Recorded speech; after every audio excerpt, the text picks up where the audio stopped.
Happy birthday, Ate Crisilda.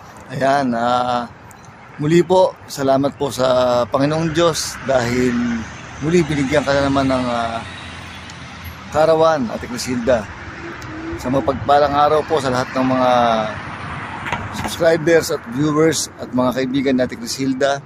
Ito nga po pala si Bornable Vlogs. Nagpapaabot ng isang happy birthday, Ate Crisilda.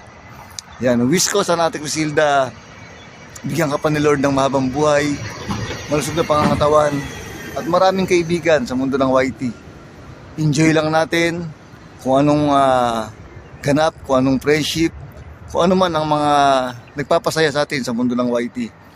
Palagi natin tatandaan, ito ay isang libangan lamang, anti-stress, at sana sapat na suportahan lang sa abot ng ating makakaya.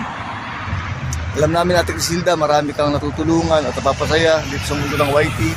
Kaya sana ipagpatuloy mo lang yung iyong magandang hangarin. Sana bigyan ka pa ni Lord ng mahabang buhay at malusog na pangangatawan para sa pamilya mo. At pag-iingat palagi, Ate Crisilda. Nandito lang ang buong Bornable team, palaging naniniwala at nagtitiwala sa iyong kakayanan. Nagpapasalamat kami dahil naging bahagi kami ng iyong YT channel. Kaya, Ate Crisilda, enjoy lamang at ingatan mo palagi ang iyong pangangatawan para sa iyong pamilya. Good health, Ate Crisilda. God bless sa buong pamilya mo.